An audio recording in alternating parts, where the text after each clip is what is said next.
throughout my life, I've looked at like all these times that I've had this battery, this compassion battery, where you see people do things that, you know, historically might have triggered you, and for some reason you're blessed with grace, and you give them grace. And it's a habit and it's a lifestyle, because on one hand, you know, we have the singular self where it's all about me, and people exist to serve me, and I need to take care of myself. And then you have this other of, I exist as a vessel of love, a vessel of, you know, I can start to do things for a greater good. And and I think you do that really well. You know, people come at you with all sorts of stuff. You know, you balance a lot of people. And how do you, where do you think that comes from? You know, that ability to pause, to not react, to not think about, you know, singular Mark, and then to instead be like, okay, this is, maybe I have to suffer a little bit, or maybe I have to give something I don't want to give, but, you know, it's for a higher purpose. I know, you know, it's tough to, not tough, but there's nature, there's nurture, right? And what is our nature, you know, versus what has been nurtured, or what have we developed, you know, in moving our consciousness into this. Because we might have our nature and where we start out in life, and the hardships we go through, and the experiences that can help us grow, potentially, hopefully.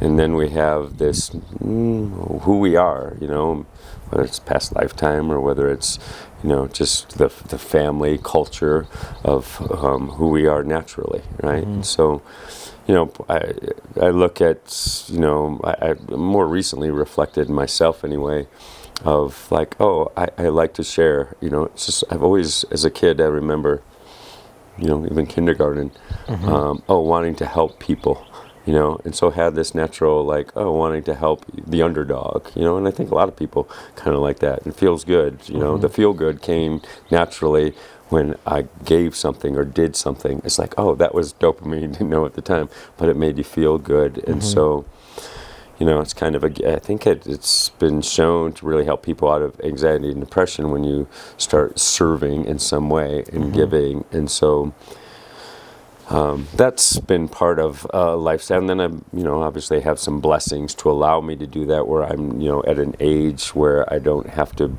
be hard driven, ambitious, you know, driving home, building abundance and building identity and things of this nature. And so it makes it a little bit easier to not have to, you know, thump chest and say, look at me, because there's the blessings already there. So yeah, you have this externality where you don't have to protect your seat at the table, you know, where I think a lot of, you know, offenses comes back to that, like, oh, this person is trying to belittle me, I'm above that, and that triggers them. But I want to bring it back to what you're saying about like giving. I think that's like the first antidote to developing, you know, there's the singular self, there's the ego, and then there's the spirit in us, and that spirit is what is connecting us to all things. And I think fatherhood brings that out, but above that, it's like starting to understand, like, yes, I lost something when I gave this amount of time for someone, but can you see how it makes people happier? Can you see how it benefits their life? I think until you have those impressions, you might not justify it as worthy. Yeah, I think the fatherhood thing, you know, is natural motherhood, you know. We can say when you start to have to care about little beings that take you out of your own me mode, and for many years have to be in that mode of, oh, it's not about just this. I mean, some people still, even though they're father or mother, there can be still a lot of, but the true ideal parent is one that is balancing that there's still some time for, you know, the unit, the couple, as well as the parent, individual, and then of course giving to the child. But that is definitely growth. You know, we have friends that are going to be moving into that, and I would say it's worthwhile for people to start thinking, you know, especially young ones that want to rear children someday. sometimes that's forced upon you when you have that, and have a relationship. But why not start to develop some of these skill sets sooner than later in your being, so that when the time comes for this, you're ready. It's not a huge stress, because raising kids can be a huge stress, and why not build that into one's capacities?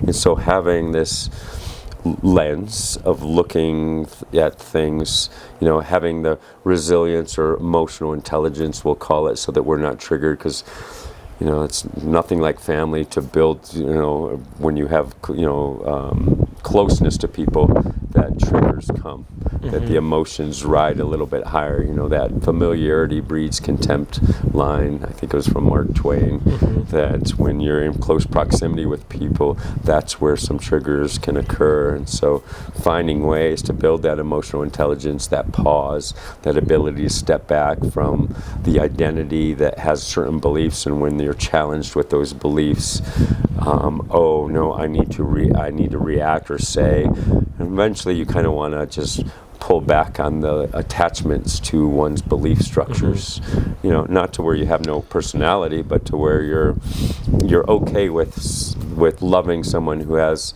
a different belief system than you. And you talk about amusement, like I triggered someone yesterday, and it triggers their sense of identity, their belief of who they are. I go against what they believe to be true, and with you, I really appreciate the curiosity. That's kind of what it is. It's like both you too, right? Rather the than curiosity. Well, rather than going to fight to defend it, you can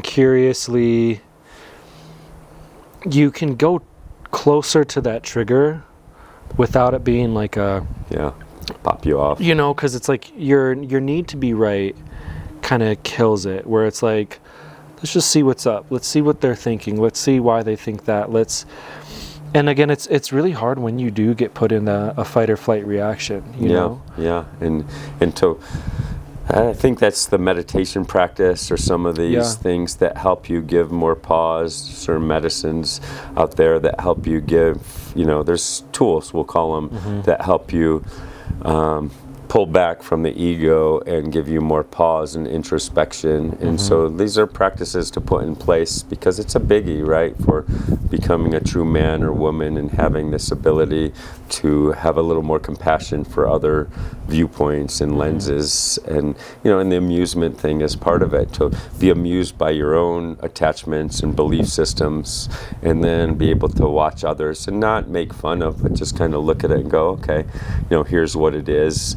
And not that you have to do that real time, because when you're in it, right, when you're thick of conversation or being triggered, you want to naturally be able to have a countenance on you and a feedback that is still emanating a positive disposition, and that I love you, I hear you, and I believe you, and there's a time and place then for addressing maybe some discord in another person's, if you do see just having a discord around a subject matter that's like, hey, let's just check this out, and maybe I'm wrong, maybe you're wrong, and having that conversation around it, which you do really well in spades. And so but being able to have those critical conversations at the right time when there's not a charge around. That's what it is. And then it comes down to like not to be so philosophical, but it's like I have never been trained in my lifetime. Like, I've learned things at school, I've learned things from my peers and mentors, but there's no like mass glossary to life. It's these little experiences are what are gaining knowledge. So it's like, there's this phrase, the most important person in your life is the person right in front of you, aka that's how God is showing up. That's how the infinite is diluting itself into this singular specialized emanation. So it's like, as annoying as this person is, like, God has allowed it to exist, and am I right? I feel like I'm right. Side topic, how much have I really thought about my opinion, or is it an emotionally held belief that I kind of jumped on when I was younger, was projected onto me?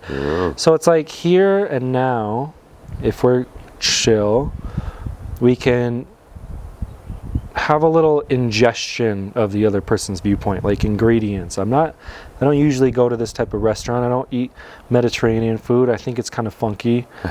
But this is how God's showing up. And if I want to be, a spiritual, everyone in this New Age community wants to be an adept spiritual, scholar, mystic, guide, or healer. even just a spiritual, or someone that is attuned and mature. We'll call it maturity, right? Because it doesn't even have to apply to just Not spiritual people. It's just a maturity that helps you handle work and business and relationships better. It just helps you be a good human. Person. Mm-hmm. And we were talking about ancestral health and why this is good for ancestral health. And it's like, when you have Urs around people, like you're in the workplace and you don't want to go, like you got to go get your lunch, but John's in there and John kind of triggers you. It's like that starts to rack up these little passive irritants that bump stress up, and if stress is up, you're maybe not getting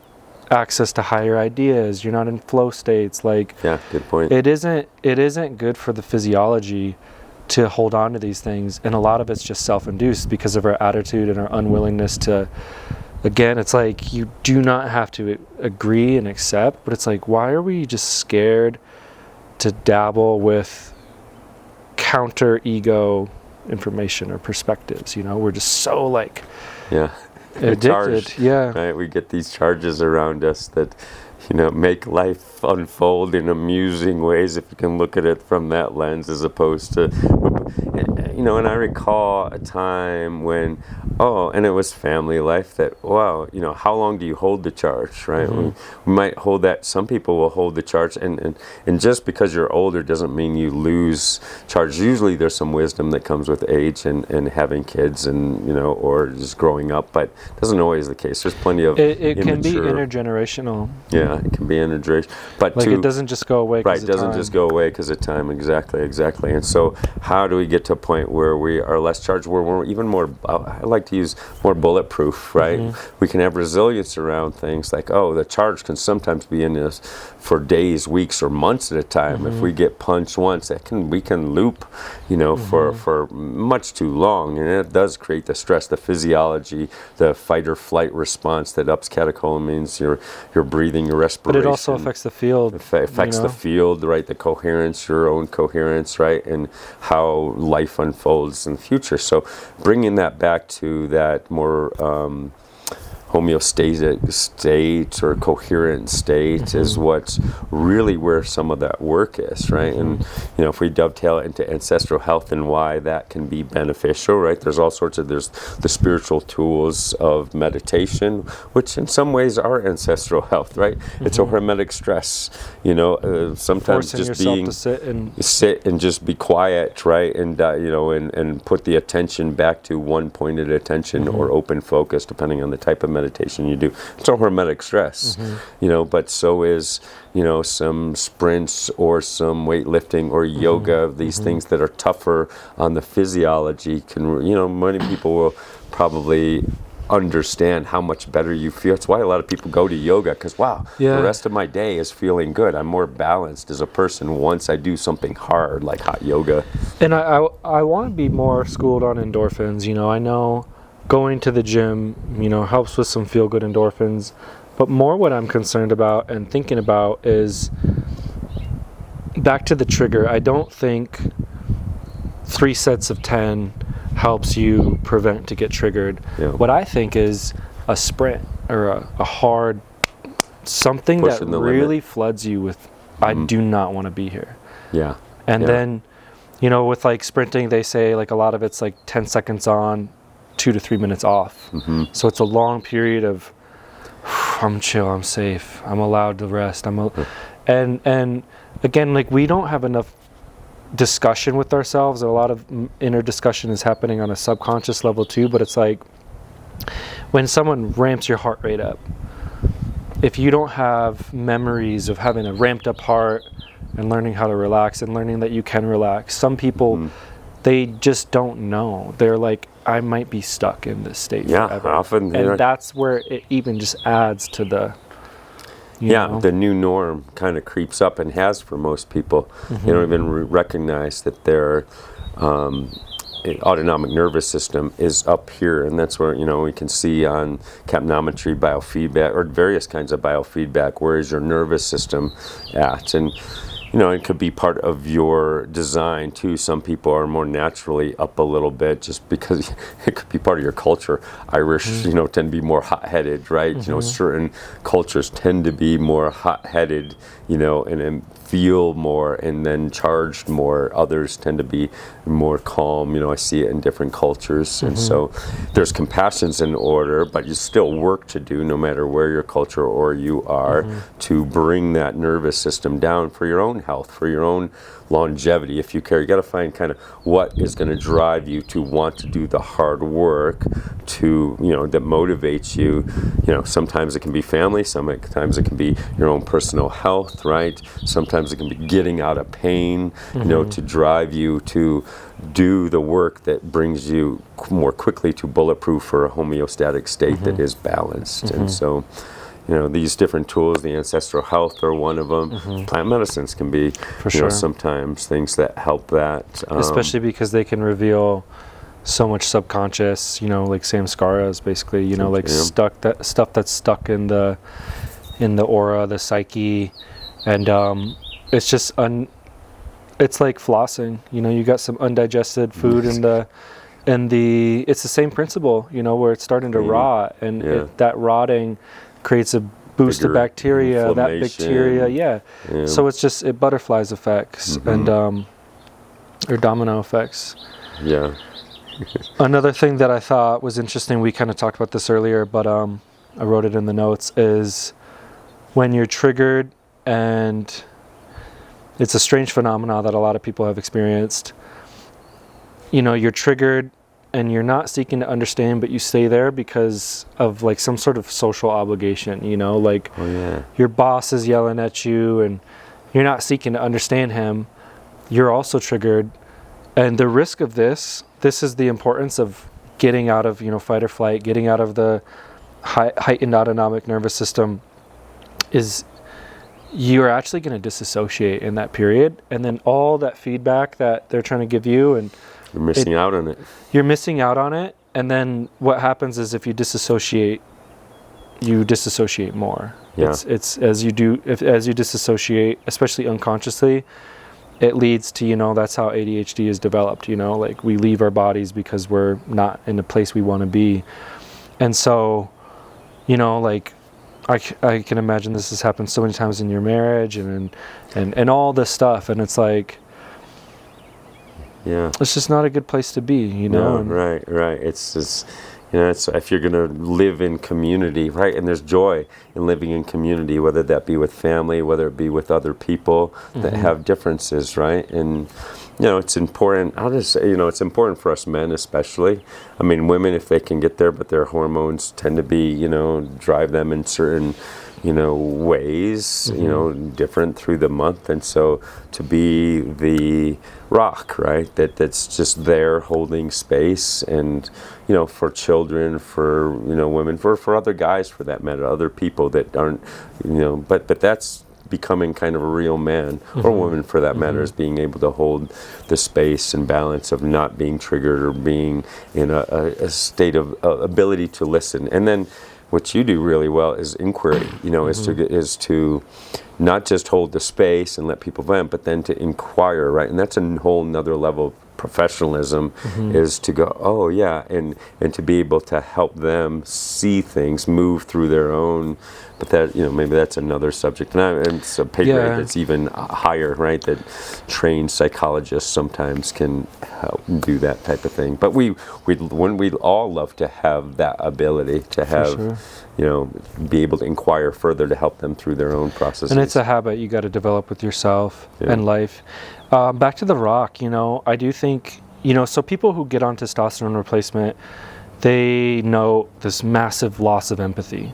People who get on steroids know just insane losses of empathy. So it is in the testosterone, you know, God has blessed us with more testosterone, is that, you know, it did serve an evolutionary purpose to not be like, oh, are you okay, sweetie?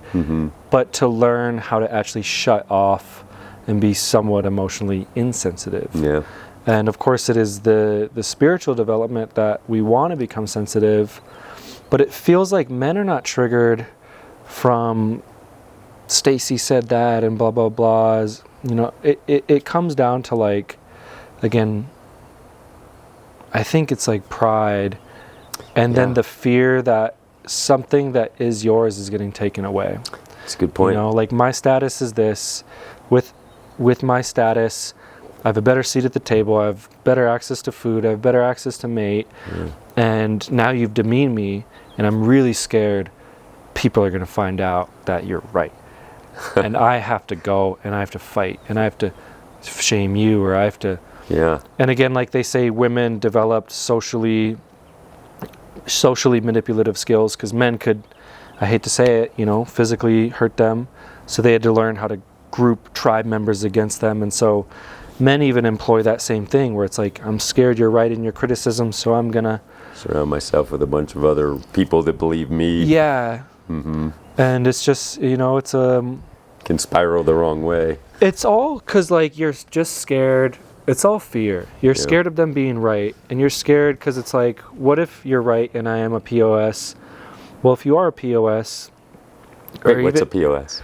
Piece of satire. I'm just playing. All criticism is just motivation to improve your character, your position, and so it's like, rather than being triggered at that, you should be like, okay, I need to get back to work. I need to boost my resources, boost my intellectualism, boost my morality, boost my... I think, like, that angst for criticism, it does come from the fear of your own self-worth not being enough. Yeah. And if that's the fear, the answer is, well, boost your self-worth. Right. True. You know, boost your competencies. Exactly. You know, what your values are, what you add to the table. Right.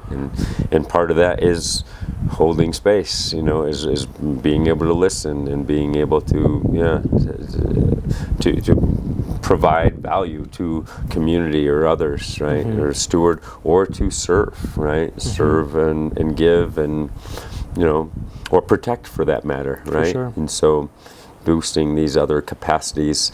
And without pride necessarily, but just being that, because that will emanate naturally, these different competencies. And so, and obviously part of it is like having some abundance, you know, whether that be through finances, but whether it also be through the graces of your own capacities, you know, it doesn't have to be necessarily financial. One can serve the community in many different ways. You know, and it's tough because, you know, you got Maslow's hierarchy of needs, and if you're still trying to, you know, earn a living, it's a little, you know, your a lot of your time and bandwidth is spent in that, protecting yourself so that you can make sure you get the next job or the next, you know, corporate, climb the ladder, so to speak, right? Whether it be with tribe or whether it be in the workplace, you know, you're trying to climb so that you can build your abundance. And that's why it's like spiritualizing your way of life, because, okay, I'm going to a corporate job, and on the outside it looks like I'm doing spreadsheets, it looks like I'm making phone calls, and I know it's harder than going to a temple and meditating all day, but, you know, there's a quote from the East that no work is stressful, it's your inability to direct your spiritual, emotional, mental, physical energies. You know, and like, there isn't a luxury that most people can afford to leave and go to the temples. There's two ways in life. Do you go on this hierarchy of needs and look at it fully materially, and at the end of your life regret it and wish you were engaging more with God on a daily level, and you understand it was all in the small moments so majorly? Or you go, okay, I can't go to some retreat in Costa Rica today, or Sedona, but can I go on a retreat in my mind? Can I start to reframe things? Can I start to give a more sincere effort? Can I start to see how God has allowed this to exist, and how I can learn how to know Him in these experiences and improve my capacities in these challenges? You know, I asked for wisdom, God gave me problems. I asked for strength, God gave me hardships. Yeah. You know, so it's like, you know, there's no on paper, this is a spiritual way of life.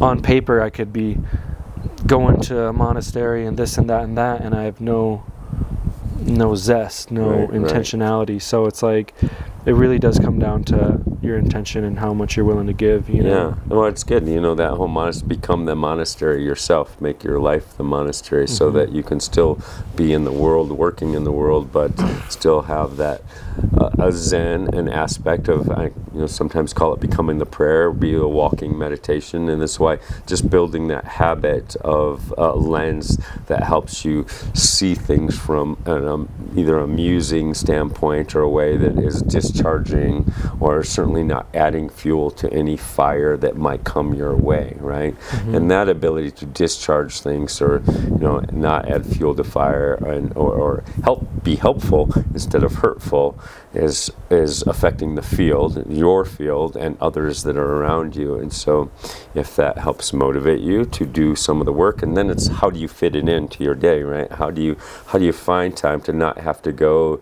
to temple or be in retreats all the time? How can you hack your life in a way that allows you to build this capacity without, because many just struggle. I have so much work and other things to accomplish. This is an important one. This is, and so, all right, what parts of my day, or how can I do my bike ride or going to work, my drive in a way, mm-hmm. or my run, even if we're doing something rhythmically, I'll find like, okay, if I'm going for a run, how can I be in the spirit of divinity, and make that more joyous, like, oh, this is just God doing the work, mm-hmm. this run, this is just a vessel, so that you lens it in a way that makes it, the hardship is, oh no, this is just part mm-hmm. of the practice, mm-hmm. right?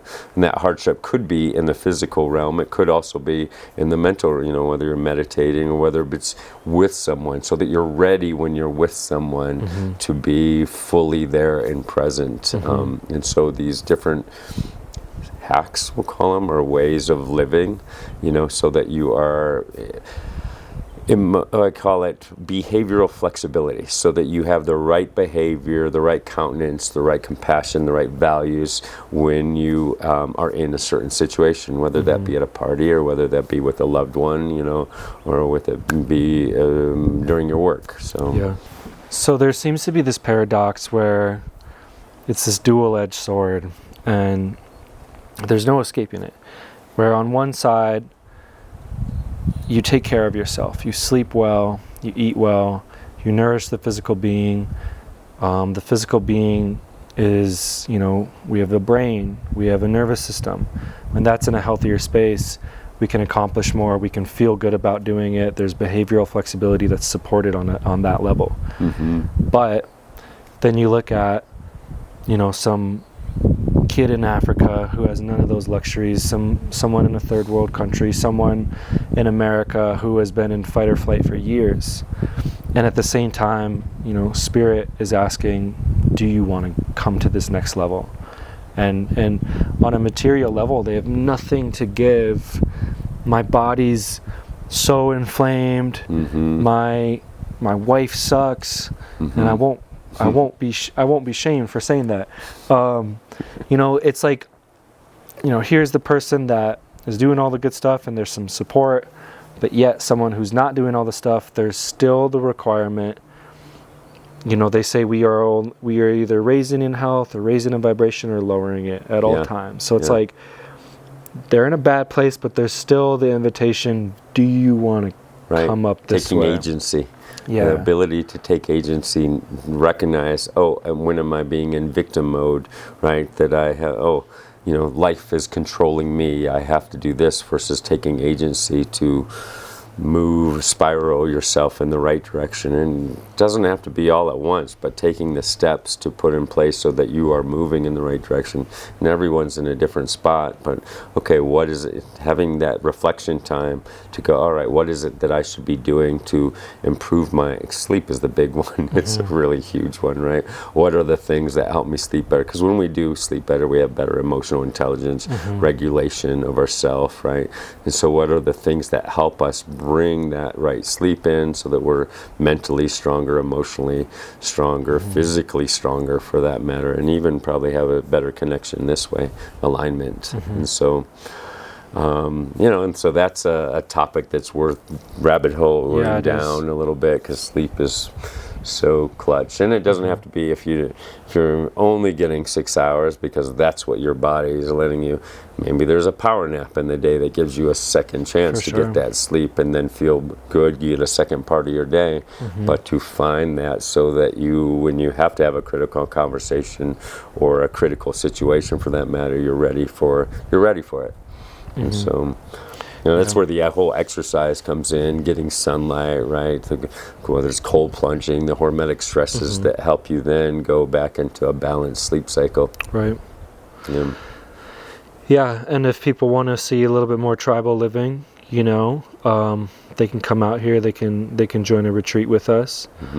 Part of the motivation for this pod was there's this like Native American philosophy where it's like, can you see the dudes your age as your brothers, dudes a little older as your father, women a little older as your mothers or aunties, and the girls younger than you as your sister or daughter. You start to relate everyone to like family. Yeah, and treat them like family, right? Not too close to family. Treat them in the right way as family, right? Emotionally intelligent family, right? But yeah, we don't have the brotherhood, we don't have the sisterhood on the planet, because it goes back to the singular self. I got to protect my position at the table, and you're making my life harder than it needs to be, and just be gone. It's like we're trying to mend that. We see that that's a problem in politics, it's a problem in culture, and it's a problem in tribe, and it's done intentionally to some degree, right? I mean, we have this system, these constructs put in place that intentionally in the propaganda that makes it more divisive, that helps charge us. If you're a TV watcher, you get charged around certain subject matter and then have disgust or dislike or distaste for people with a different viewpoint. Right, and we're all, connected. If we can see that, it's nice to have family where you can discuss these different things and have a mature conversation, but recognize how the propaganda or your culture has programmed you for a particular belief, and then what is that charge around that belief? Again, that might hurt your pride or might hurt your status in some way. And so there's good with being around like-minded people, but it doesn't help you grow. Being around people that are may have a different viewpoint can help you grow, especially if you can go, I can still love this person with this other viewpoint, and recognize that, there was a charge at one point, where I would have that person, no. There can still be grow toward love, maybe not immediate love, but something, compassion, or, and we can still serve that person that comes from a different value, a different way of life. And so just think of the world and how less warring there would be out there if we fix what's in here. Of course. Right? Because that warring, and it, for myself and for many of us that are kind of awake to the constructs and the matrix that's been put in here, it's like it drives me to each day help others come out of these constructs and look at them and go and have amusement. I'm out of this box so that I can see it for what it is, and then maybe I'm in the next box ready to come out of this box and then be able to see it for what it is, and then move to the next box. And there's great ways. The internet has really opened us up to these possibilities. But then doing the work of shutting things down so that we're not propagandized too heavy to be kept in a divisive box. And we were talking about earlier, doing some service can help extend. To realize it's not about you, but also like. What you just described is really helpful, because you can start to realize you've been duped. Yeah. Who duped me? Was it the media? Chumped me. Got chumped. Yeah, was it the media? Was it myself? Right. And so when you can realize that you held yourself in a box and someone comes at you with a differing point of view, you're like, this isn't the first time I'm going to admit that I'm wrong. And then I don't have to... Yeah, right. We recognize, I was talking to some people this morning about that, people change their mind, or I think growth-minded people change their mind all the time. Just because I'm Republican through and through, I have been for so many years, I must continue. Well, they're changing what that means to be this. And if you stay lodged with that and aren't a critical thinker, seeing it for what it is, then you're going to have charge around that, as opposed to learning and being willing to say, "Ooh, I was wrong here, I was wrong there.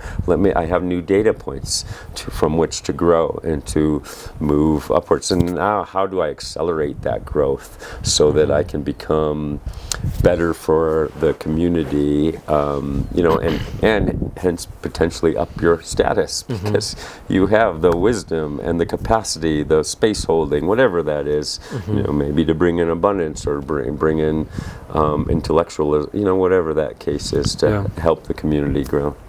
And I'm really curious about, these windows of time that have shaped our brains, and for a long time, I think we were in groups of, 50 might have been a lot of people, and now we're thrust into cities. And, it's like, how much are we going to take our own evolution into our own hands? Are we prepped to handle this many relationships? And is it okay to say, okay, this person is so differing that it's just best for me to go along my way? And sometimes the opposite, double down and go deeper into it and find out the differences. And, it's a fascinating topic. And you got to wonder, what would my life look like if I never cut off a friend? What if you had all your friends you ever had? Would you have been really held back? So it's is there a right and wrong way? It's hard to say, but yeah, it's a good point, though. Some people like to just find their culture and stay with it, and as opposed to, and so I'm not sure there's one clean answer for that, on the best way, other than adversity can help you grow. And so if you look at it as like, okay, I'm going to grow through this situation or through this relationship, if I can, and help another person grow too, then there's mutual benefit, right? So back to the toolkits, of what helps you do that growth more quickly. Yeah. It's a retreat with Karens and yes, right. getting people that we know will advertise to conservative groups and hire a bunch of liberals and to vice come versa. in and see what happens, and mix it up a little, have some martial arts in there maybe. Exactly. Yeah, beautiful. But retreats are good because it takes you out of your current environment and allows you to say, okay, I got a fresh start here. It's a chance to see things through another lens, have pause because you're not in that environment that typically triggers you. And then there may be wisdom that comes from others, and education and tactics, as well as strategies and habits, new habits, right? And then you leave with a new identity, even where that's kind of you're doing some transformational work. Coming, we say, come to see the vortexes in Sedona, but go home as the vortex. Exactly. Right, solidify that change, and then have some people to fall back on so that you can have some accountability. Right. We're trying out a lot of new things within our tribes here too that help us grow, and so we're always looking for tools that can help us with our maturity, our vibration, frequency, and the collective joy that brings in the end, it's like, we want to have fun in this lifetime. We want to get the work done, maybe make it part of the joy, find our passion and our purpose for this being, right? So that we can have our soul purpose and feel good about our life, but then have a lot of joy along with it. And that joy certainly can be moving out of some miserable states into spaces that are really, really blessed and fruitful for all. And so I'm glad you didn't say delicious. Yeah.